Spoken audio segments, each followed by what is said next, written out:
Pernahkah Anda mencoba berjualan tapi susah untung? Atau bahkan malah kena tipu? Bagaimanakah cara mendatangkan pelanggan yang banyak? Gak pakai dukun, gak pakai pesugihan, cukup hanya dengan menggunakan marketing Allah. Jauh sebelum Nabi Muhammad SAW diangkat menjadi Rasul, beliau adalah seorang pengusaha sukses di masanya. Sejak usia 12 tahun, Nabi Muhammad telah diajarkan berdagang oleh pamannya, Abu Thalib. Beranjak dewasa, Rasulullah menunjukkan bakatnya sebagai seorang pengusaha sukses yang jujur, adil, serta dapat dipercaya dalam membuat perjanjian bisnis.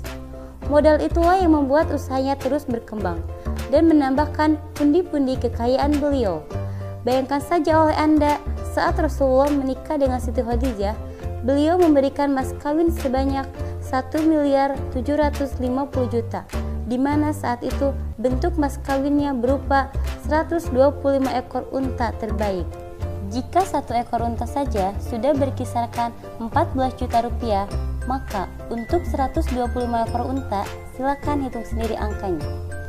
Baik, pada video kali ini saya akan membahas 3 tips sukses pedagang cara Rasulullah, dijamin tanpa pengawet kesyirikan yang dapat merusak keimanan.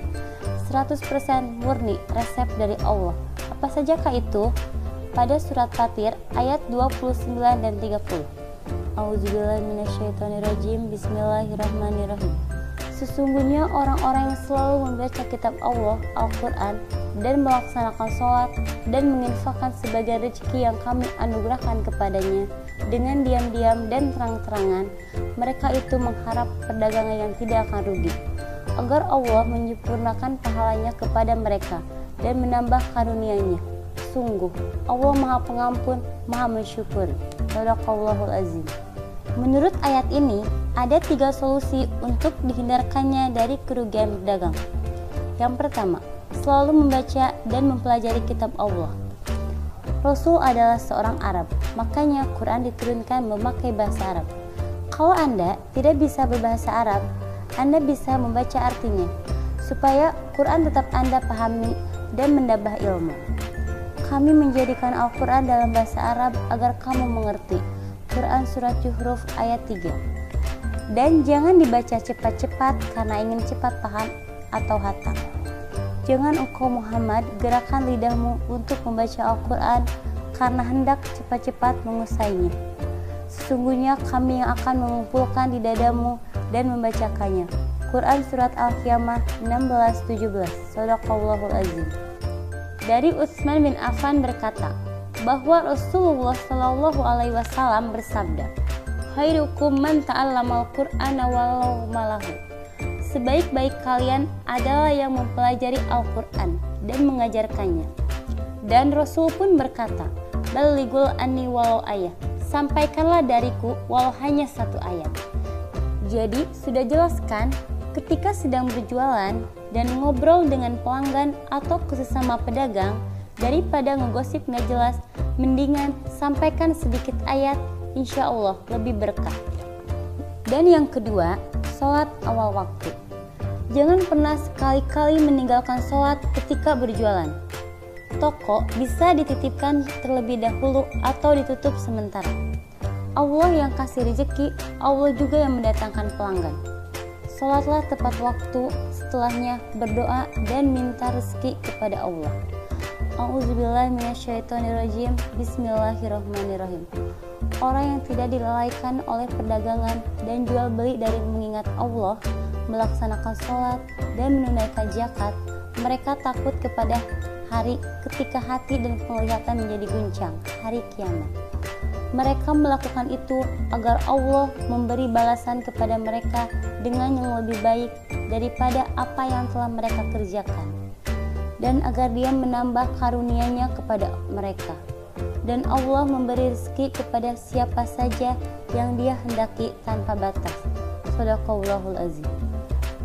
Selain sholat wajib 5 waktu, Rasul pun melaksanakan sholat malam atau tahajud. A'udzubillahi minasyaitonirrajim. Bismillahirrahmanirrahim. Dan pada sebagian malam, lakukanlah sholat tahajud sebagai suatu ibadah tambahan bagimu. Mudah-mudahan Tuhanmu mengangkatmu ke tempat yang terpuji. Shadaqallahul azim. Dan yang terakhir, infak secara sembunyi ataupun terang-terangan. Ketika berdagang, selalu utamakan kejujuran. Berikan kualitas produk sesuai yang diiklankan dan dijanjikan. Jangan pernah mengurangi takaran, apalagi memberi barang sisa, barang busuk, barang rezek. Tidak perlu takut tidak balik modal. Semua yang Anda lebihkan dan Anda berikan kepada orang, itu menjadi pahala infak dan sedekah buat Anda. Dan jangan pula lupa infak juga ke orang tua, karim kerabat, anak yatim, fakir miskin, dan fisabilillah. A'udzubillahi minasyaitonirrajim. Bismillahirrahmanirrahim.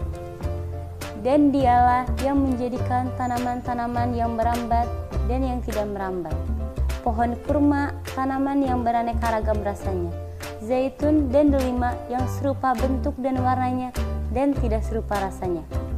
Makanlah buahnya apabila ia berbuah dan berikanlah haknya, zakatnya pada waktu memetik hasilnya.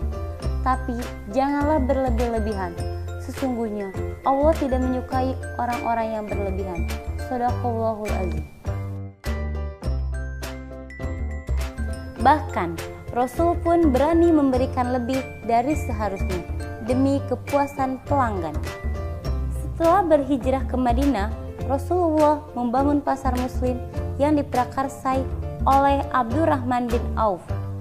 Dengan beberapa strategi yang diterapkan oleh Abdurrahman bin Auf, pasar muslim mulai ramai oleh transaksi perdagangan. Dan tidak lama setelah itu, para pedagang muslim menyampaikan keluhan dan permasalahannya kepada Rasulullah. Keluhannya yaitu bahwa pedagang Yahudi mendapatkan untung lebih besar dibanding dari mereka. Dan ternyata para pedagang Yahudi tersebut sudah terbiasa dengan mengurangi takaran pada barang dagangan mereka. Misalkan, jika menjual 1 kg gandum, maka hanya didapat 900 gram. Sedangkan para pedagang muslim sesuai dengan takaran. Lalu apa jawaban Rasul? Lebihkan takaran. Ini maksudnya melebihkan meski hanya 1 genggang saja, sesuai keikhlasan penjual. Sehingga penduduk Madinah mendapat kesan jika belanja ke pedagang muslim dapat belanjaan yang lebih berat dibanding belanja ke para pedagang Yahudi. Dan tidak sampai 2 tahun kemudian, pedagang-pedagang muslim sudah menguasai pasar Madinah. 14 abad yang lalu, Rasulullah sudah memprioritaskan customer satisfaction dengan selalu memberikan senyuman yang ramah dan mengucapkan terima kasih setelah bertransaksi. Semoga Allah limpahkan rezeki bagi semua pedagang muslim yang mengikuti cara Rasul. Dan jangan lupa subscribe untuk video-video menarik lainnya. Share juga ya ke teman-teman Anda. Thanks. Wassalamualaikum.